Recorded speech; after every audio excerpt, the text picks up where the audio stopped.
inaugural edition of Super Secret Bonus Levels show Push Play, where we will keep you informed about what's going on with the business as well as retro gaming topics as well as current gaming topics. My name is James Baxter, and I'm here with. Tim Rayburn. And we hope you find this entertaining and informative. And we're just going to jump right into it. First of all, I'd like to welcome you to Super Secret Bonus Level, which is going to be a new retro store in Tallahassee. We're going to start opening at the Tallahassee Flea Market in the next coming weeks. And hope you check it out. And we'll be posting the games that we have for sale on our Facebook, which is facebook.com/super secret bonus level. So make sure and check that out, where you'll also be able to find this as well as other videos that we're going to be doing in audio. So let's just jump right into it. Um, we're going to start talking about some plug and play systems, which you've probably heard about. And this is one of the things where my friend and I differ a little bit in opinion is the Mini NES that is coming from Nintendo. And what are your thoughts on that, Tim? Me currently, I'm old school, so I like to have the actual hardware, Yeah, I agree with you on actual that. games. And as far as the NES Mini, when I heard about it, I actually got excited. But when I found out that it was only 30 titles, yes, they do range in some pretty good titles. However, when I found out that that's where they're stopping, they're not going to support it whatsoever with any kind of Wi-Fi or you can add your own ROMs to it or whatever. That kind of really disappointed me because I have a collection of NES games right now that is well over 150 titles and growing. So now you're limiting me to only these 30 titles that not only can I not grow, but I I have the original game. Right. So it just disappoints me. Well, I we've talked about this before, obviously before this show, and one of the things we both felt is this was a missed opportunity for Nintendo, which has kind of dropped the ball on the virtual console as a whole from the beginning. Over the years they've got a pretty good library, but it's a library that should have been out much sooner than that. But if you look at the NES Mini for what it is, it's 30 games for $60, and it's almost like a who's who of NES classics. So what I've told people is if you're new to collecting or you don't know if you want to collecting, and people that have grown did not grow up with these games and don't have them at all, it's not a bad way to get into it. I mean, you're basically at $2 a game, and some of the games in this collection, as you and I both know as collectors, would cost more than this unit by itself. So it's not that bad of a deal. And I would invert and agree with that. Simply because you know your typical your average Joe, I should say, that would be a perfect gift for somebody. I Somebody totally agree. that owned a NES back in the day, but kind of grew out of gaming altogether. I mean, it brings them back to their childhood, and they can reminisce. Something like that, yes, it's totally great for them. But a true collector as myself, it just kind of, it's just another way to own that game. You Hmm. know, but I do see where it's going to make money. Plus, it's Nintendo. Nintendo prints their own money, so I mean, Yeah. it's going to make money. But for a true hardcore gamer and collector as myself, I don't see the benefit of me And owning and this. and I just want to add, the thing is beautiful. I mean, it is a nice looking little device. And I agree with that. Yeah, and for those that don't know, that's coming out November 11th for 59.99, and 30 games, $60, really good. And they've already tested it and said it's like the best these games have ever looked. So if you're a video file, these are the best that these games have ever looked. Now, I will also interject if you do decide to look into it. might want to be in store day one because Yeah, because they're not doing pre-orders, so you definitely want to be there when these things go on the shelves. They're not gonna stay on shelves very long. Um, unless you want to go to Amazon or eBay and pay $200. True. Now let's go to one other one that my friend Tim did not even know about until right before this show that I wanted to discuss very briefly. Um, Now these plug and play devices have become a lot more popular over the years. Um, there's another really good one coming out. It looks like called the Retrobit Generations. Now somehow Retrobit, which has made plug and play machines in the past, got a really good licensing deal with four not so shabby game companies: Capcom, Data East, Irem, and Jalico. There will be 90 games in it. And again, it's not just like the NES Mini. It's not 90 crap games like some of these previous plug and plays where it's like one or two and then it's just crap. I mean, it's really good stuff. Like just from Capcom, they have like 1942, 1943, Captain Commando, Bionic Commando, um, Super Ghouls and Ghosts, Ghouls and Ghosts. From Irem, it's got R-Type 3. It's got Kid Nicky, which is another game. Gunsmoke. Would it happen to have Metal Storm? It. I'm looking at the list. It does not, Okay, that would be a but that highly would make it that worth would it by make it itself if worth it it. did. Right, exactly. And I do Tim, tell own them that how game tell personally in tell my our listeners collection. how much Metal Storm would cost by itself. Yeah. Right, and that's what I was trying to say. In my collection, I personally have that game, but if said game was in that collection, I mean that alone would probably be worth it. Right. So, It's a great game. It's hard to find, and if you're a collector, it's expensive. But it's good. I mean, it's not a bad deal either. That system comes out November 10th, and I believe it also retails for $60 if I'm not mistaken. Okay, so let's move on to our next topic, where this is something I know that Tim is very passionate about, and then we're going to get back into the retro stuff a little bit. Is Pokemon Go is currently having a Halloween event. So just tell us a little bit about that, Tim, and then we'll go into kind of the state of Pokemon Go real quick, and then move back into retro stuff. sure. Pokemon Go did a little update yesterday, and actually it was supposed to start today, but they updated it a day early. Basically, it just adds a couple things. Since it's the season of Halloween, they added where certain Pokemon would spawn more often. These Pokemons are generally like poison or haunting or they're The ghost Pokemon. types. Yeah, ghost types. You got Ghastly, you got Haunter, Gengar, Cubone, Marowak, so on and so forth, and Hmm. they have been spawning like crazy here at my house.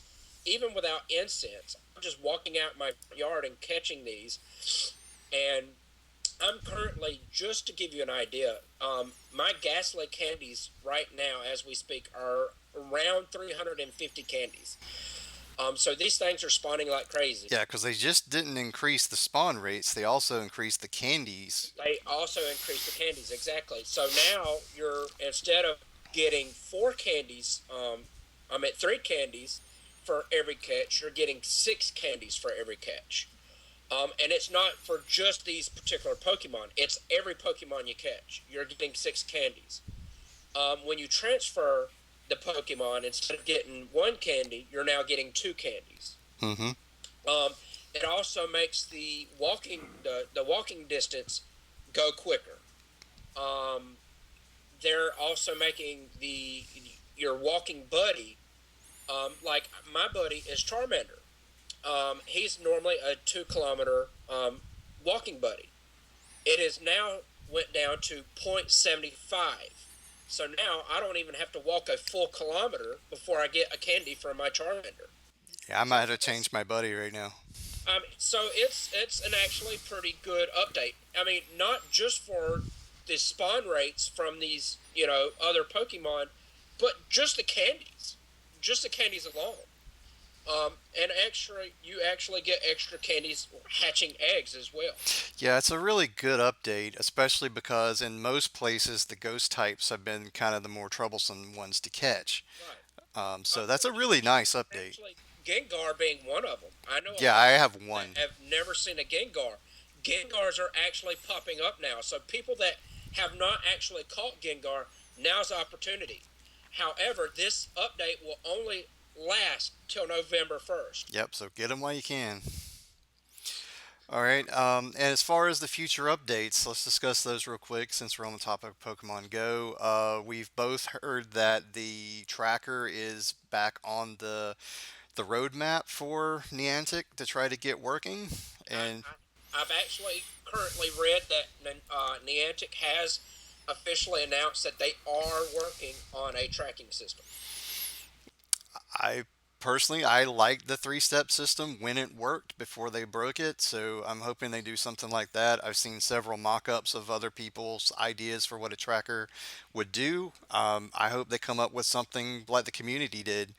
Um, I'm waiting just like everybody else. And S and and generally, I think everybody else is because every time Niantic does put out an update, it's always stuff like small stuff.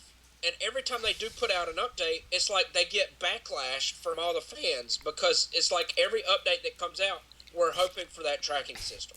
Yeah, like the update before this was they added color coding to the distance eggs. The Right. dist- yeah, yeah, Well, work on something that needed to be done is what a lot of people's opinion is. Work on the tracker. That's what needs to your focus yeah, needs to be on, right.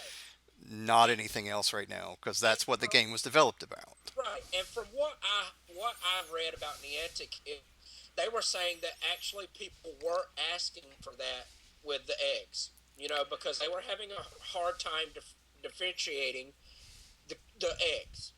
Which, if that's the case, that's fine, and they're listening to their fans.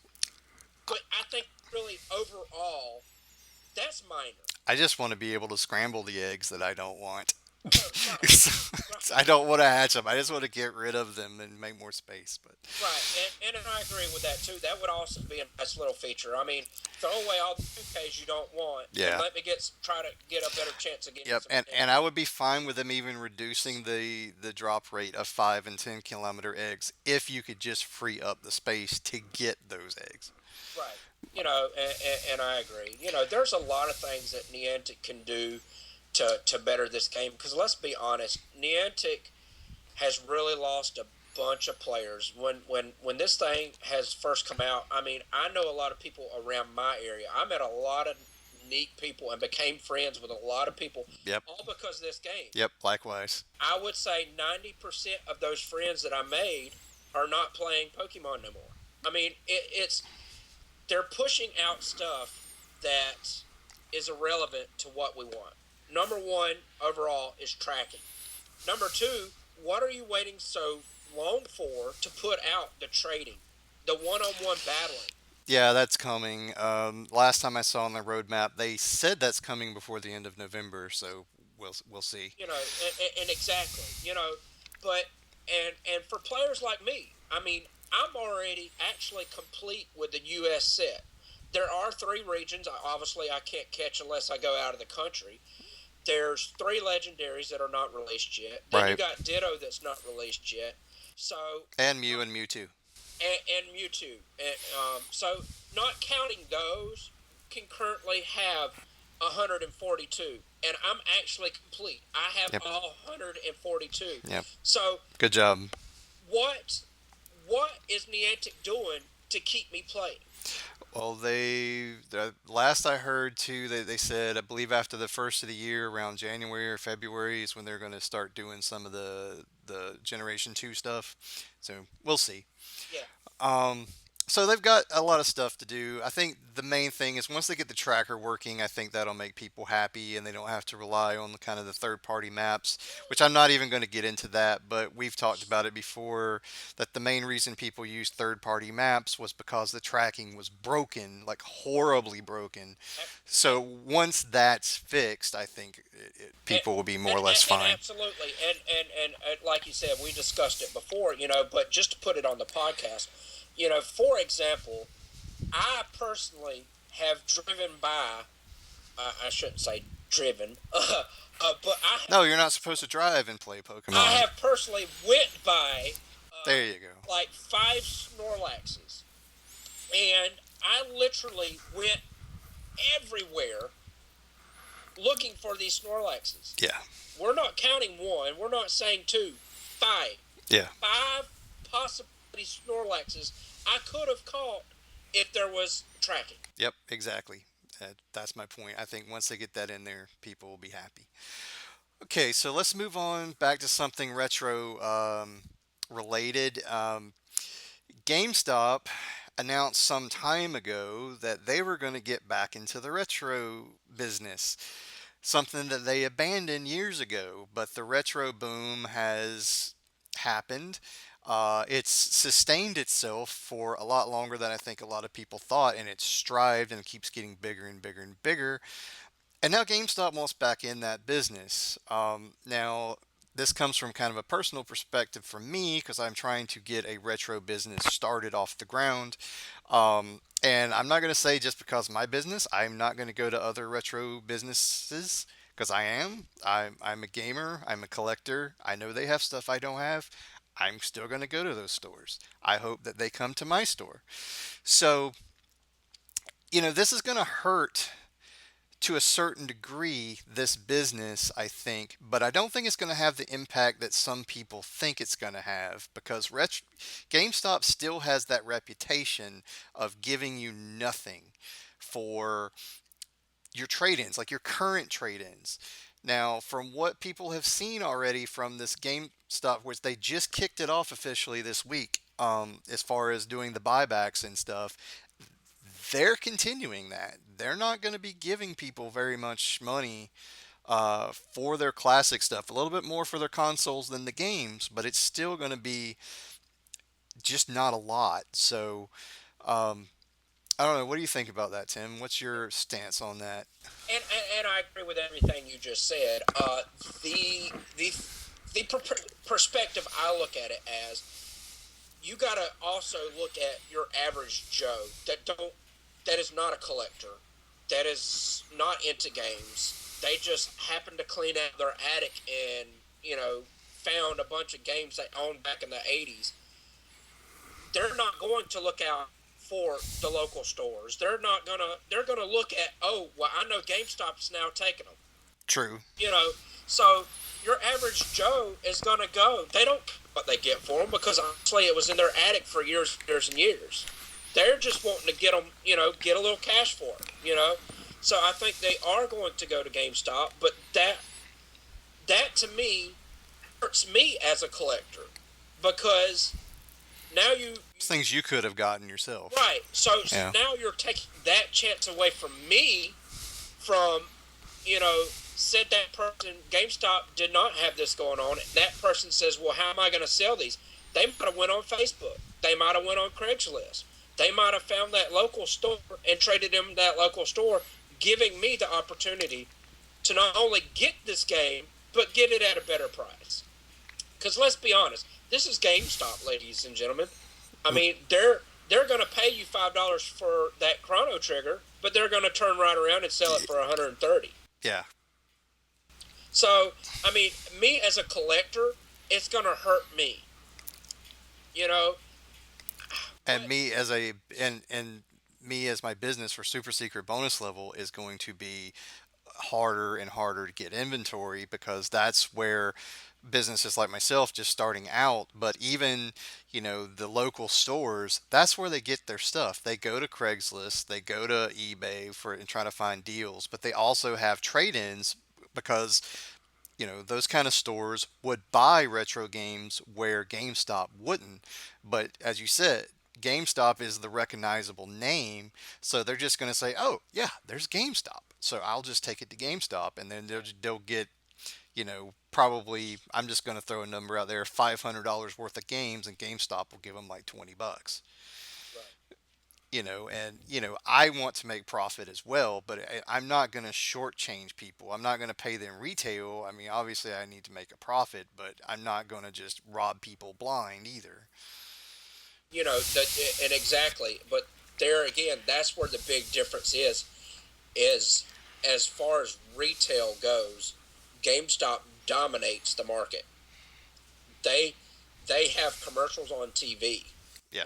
They have commercials on radio. Your local stores are not going to have that. So again, your average Joe, the first thing that's going to come to their mind is not Facebook. It's not Craigslist. It's not eBay. It's GameStop because I mean, let's face it, they Yeah. dominate the gaming And, market. and they're the 800-pound gorilla when it comes to video games. They have no direct competitor. I don't consider Walmart, Best Buy, Target, those kind of companies direct competitors to GameStop. GameStop as a game store has no competition. I mean, yeah, exactly. Walmart and Target and those kind of places are bigger stores that sell games. That's not their priority. Right. So exactly. So you got Walmart and Best Buy right now. They got a trade-in program. Do you think they're even touching what GameStop's Oh, doing? not even in the slightest. Exactly. Not even in the slightest. So even though they're in the market, and even though they are competitors to GameStop as far as trade-ins and selling new games and all that, exactly. And I've never once seen a used game at Walmart, despite the fact that they say that they do trade-ins now and Exactly. buybacks. I've never seen one in there. And how many times have I went to look for a used game? Say, just for example, just say a Call of Duty. I want to go to get a Call of Duty used. I don't go to Walmart. I don't go to Best Buy. Where do I go? I go to GameStop. Hmm. That's where you get them. Okay, so one of the other things that we're going to do on these weekly shows is, as this is a business, but we're also collectors and enthusiasts for all things video games, but also, mainly retro games. So, what we're going to do is talk about some of our latest pickups, and we'll probably talk about some favorite systems, and we may do like video series based on these as well. But just a little thing to close out our shows. I'm going to start with my latest pickup, which I was just ecstatic to find. I found the complete Fantasy Star series 1 through 4, all complete. They had their posters, their manuals, the original boxes. The cartridges were in immaculate condition. I actually found it at a local shop. Someone had traded them in. They had treated that series with kid gloves. It's very difficult to find any of the Fantasy Star games complete, and to have them all in one collection laid out, it was just like light shining down. I just could not pass it up. And, and, So, and I'm sorry, but let me interject this real quick. Where did you find it? A local game store? exactly, a local game store. You would not be able to find that at GameStop. Exactly. All right, and Tim, what was your recent pickup? I'm actually extremely excited about my latest pickup. My latest pickup has been on my want list for probably 2 years now. Yeah, mine too, Um, actually, because I know which one you're talking about. I I had probably about 2 3 years ago had started really getting into the TurboGrafx 16, and Great system, by the way, if you're not exactly. familiar with it. I realized what I missed in my childhood, but and honestly, I really didn't even know this console existed because I was such a Nintendo fan. So many good games for the TurboGrafx. So I started getting into the TurboGrafx 16 and really started really finding out what games were what and after getting into the system, I came upon Notopia. One of my local stores I go to had a Notopia complete in case for $50, which is a great price because now I think if I remember correctly, Notopia complete in case is like 120, $130 now. Yeah, something about that. Yeah. Um, excuse me. So I got this game and I started playing Utopia. And for those that don't know, it's basically a Zelda ripoff. Yeah, it was the Zelda for the TurboGrafx, basically. Right. Yeah. It was your top down Zelda game. Really. had great music. The gameplay was great, and I really fell in love with it. And so I started looking at the sequel to it, Notopia 2, and actually, like that's the one I actually got. Again, it's been on my want list for a couple years. The reason why is it's hard to find, and I did not find it locally.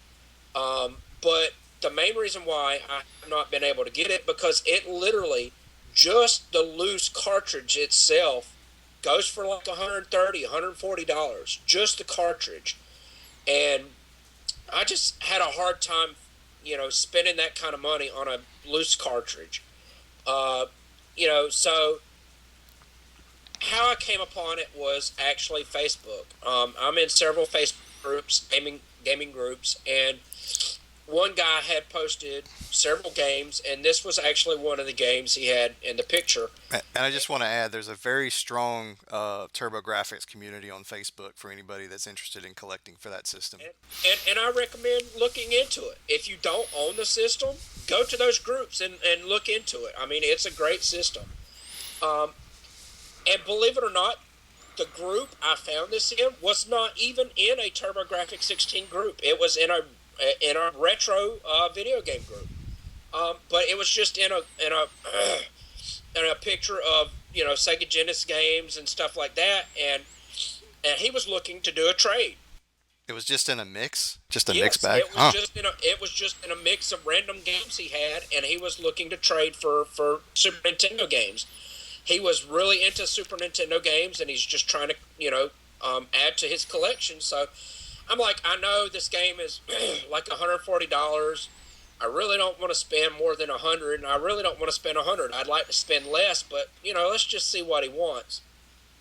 So I started talking to the guy, and he was really cool. And so I sent him my pictures of my NES collection because I don't have any extras to trade, so I would actually be pulling out of my collection. But we actually struck up a deal, and I literally gave him 5 common games, literally commons, and I gave him 5 of my games and $75, and I got Notopia 2. Nice. So I was very excited, and again I struck up a friendship, not only a friendship with this guy, but again it was through Facebook.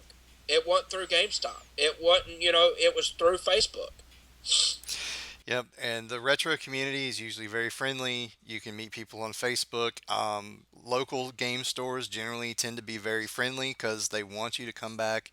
They're also generally employed by actual gamers that play the games that they're there. They like talking about it. They like talking about it just like we do. So please support your local game businesses.